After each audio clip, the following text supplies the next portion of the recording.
So what you was asking me, repeat one more time. Okay, so we are back in our studio. So we wanted to know the journey of Mr. Zahid.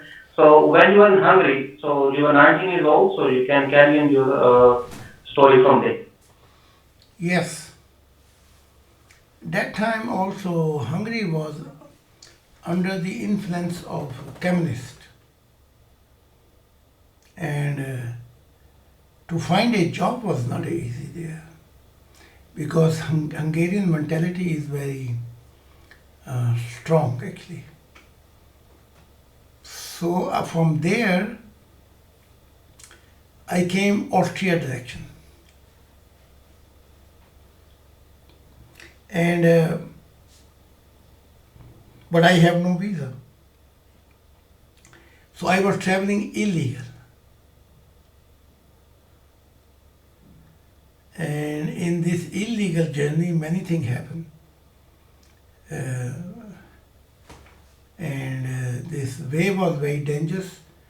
Many Pakistani, mostly, they got a caught, catch, they put them in the jail, and they send them back. But I was the lucky one, I make it. But mostly I was traveling illegal when was it raining and bad weather. So in this bad weather and raining, police was not controlling so much. The border police actually. So there was a easy way to escape. And I always was traveling nighttime. So this long journey I enter in Austria. And Austria, I start living on bridges, but I got an opportunity to sell newspaper because that time Austrian newspaper, they was always looking people. I remember this newspaper name was Korea and Krona newspaper. We say in Austrian language Zeitung. And you just go, you stand on the traffic light, and when traffic light is red, you run to the people and ask them Korea Krona newspaper, Korea Krona newspaper. And then when light is green, and who want newspaper, he quickly give you money, and mostly they were giving you more money. I started illegal there. One day what happened actually, there was the evening time, I was selling newspaper, and that time was I think French car. This young woman came and she took the newspaper, but she started talking with me. And she gave me more money what I could not imagine actually. So every evening I was standing on the street, and then she came back again and she asked me more, and I felt she fell in love with me. Oh, goodness gracious. Yeah. She fell in love with me. I was very young, about 19 to 20 I was actually. And she asked me one day, how much money you make actually? And I told her, it is surviving hand to mouth actually. You don't make this money. She asked me, where did you sleep? I say, I don't have a home under the bridges. But she asked me, I give you this money which you make in newspaper.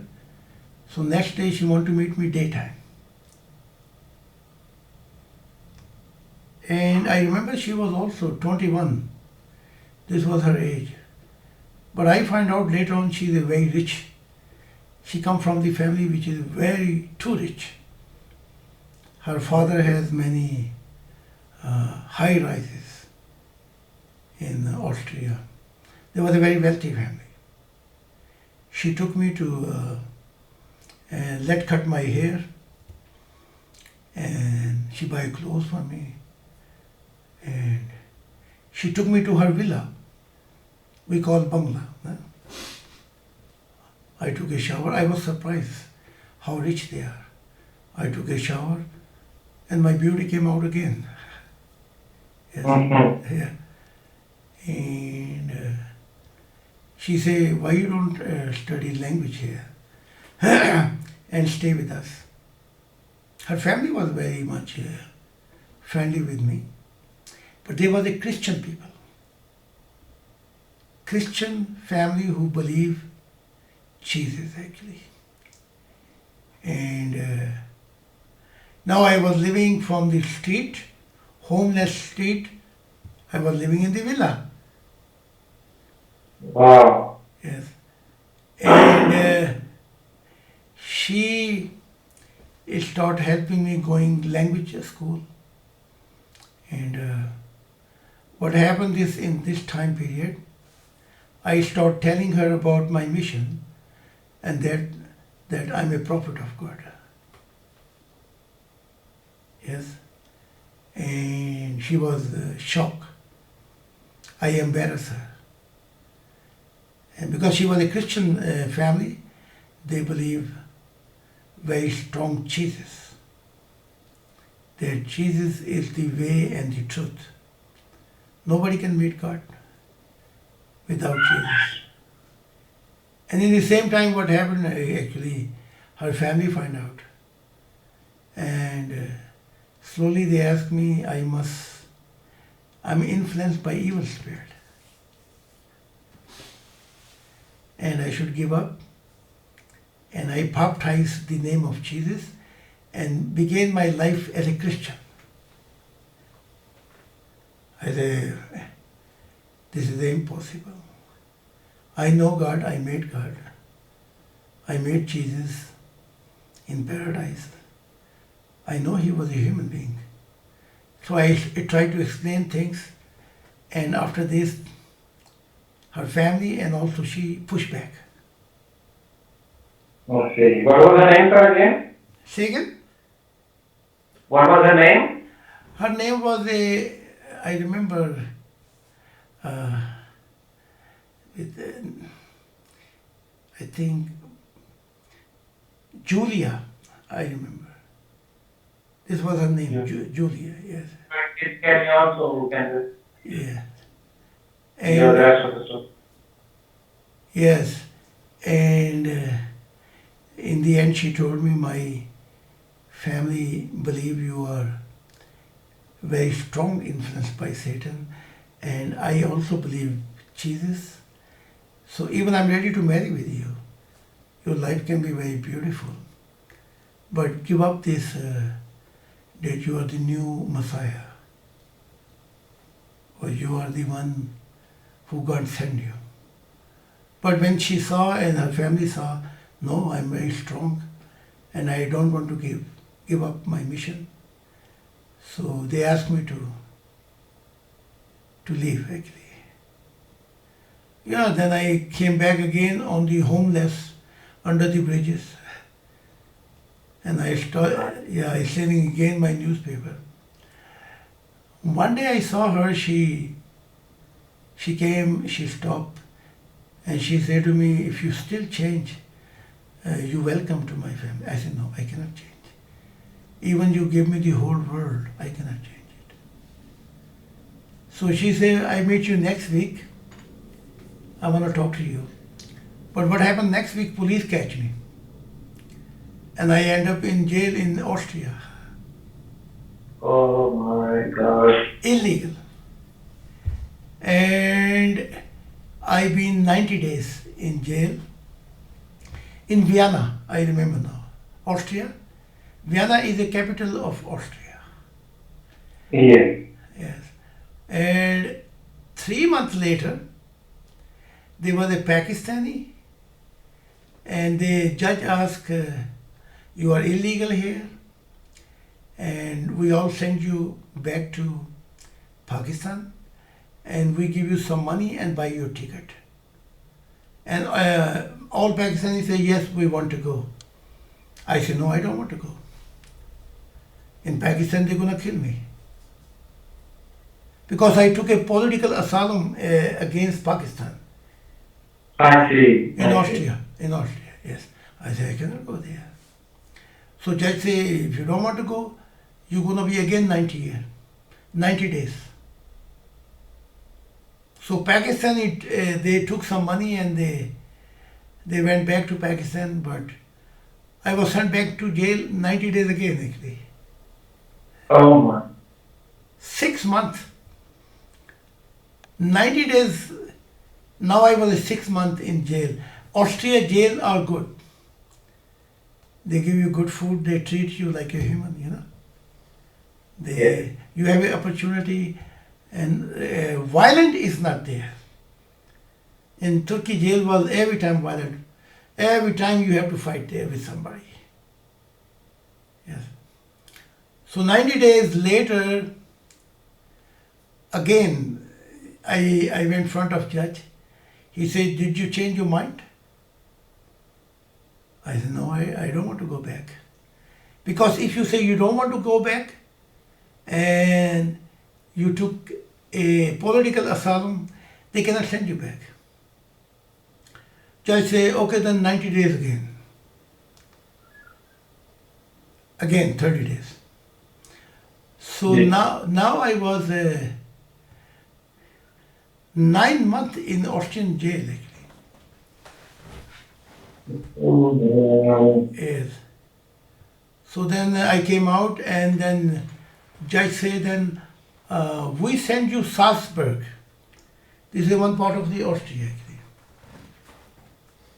And you have a asile, we call this asile place, political asylum, where Pakistani, Indian, Egyptian, they live together. Okay. Yes.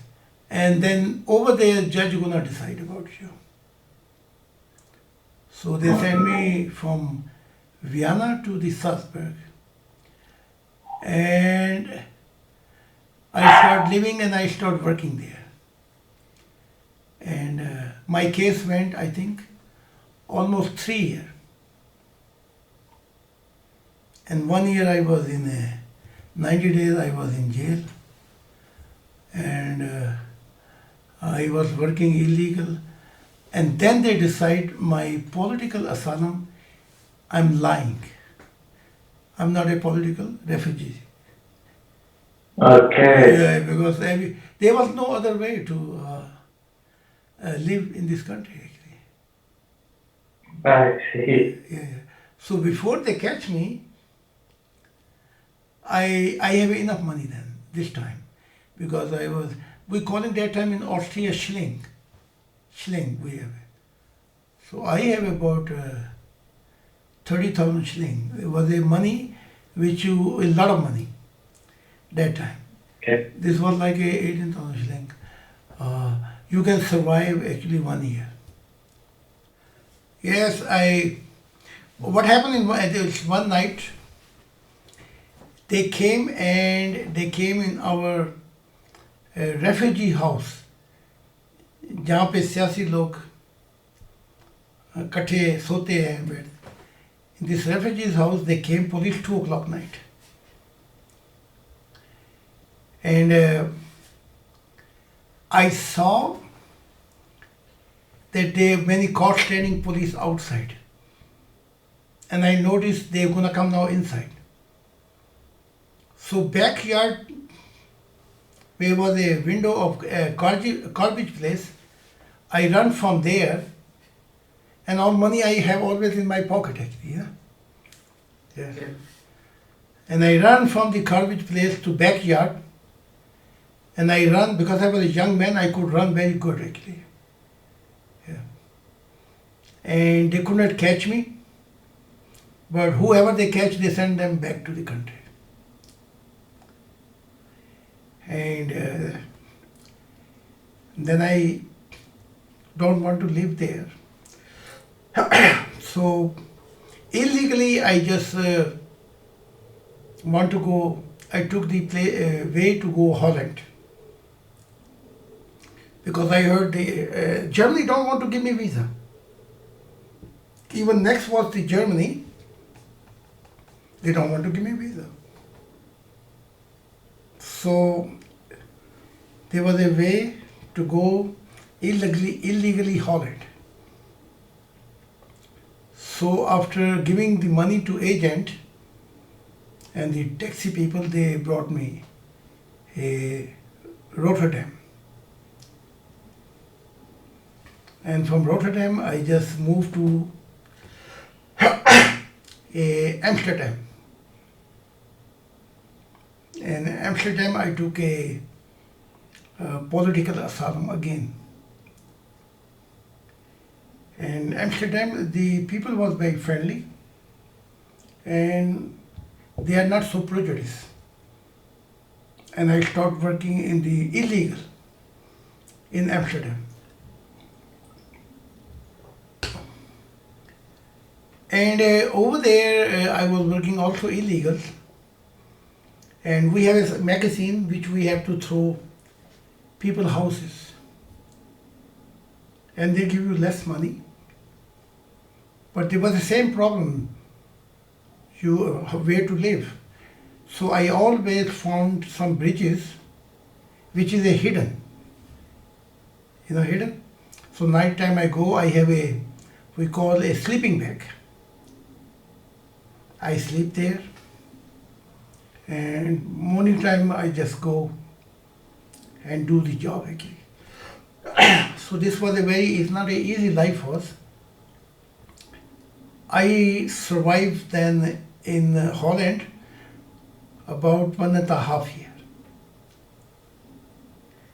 But unfortunately one day, police control. Yeah, and I was illegal, and they put me in the jail again, illegal. I see. Always illegal 90 days. Now I'm again in jail, but European jail are compared to Pakistan or Afghanistan like a paradise actually, like a 4-star hotel actually. And same trouble came out. And they say to me, we want to send you back. Even we give you money. I said no. So I survived 3 times 90 days again. And then they give me again that I can stay in the political place until judge make a decision. And judge make a decision after, I think, 7 months later, that I don't have a paper to prove. So from there I run away to Spain actually. Which ship here? Barcelona. Maybe at this point we can make a break and next time we can start. Yes, we'll do that. Thank you so much, Mrs. Zahid, joining us today. So we'll carry on the further story from the next episode. Thank you so much. Yeah, thanks. Thanks for your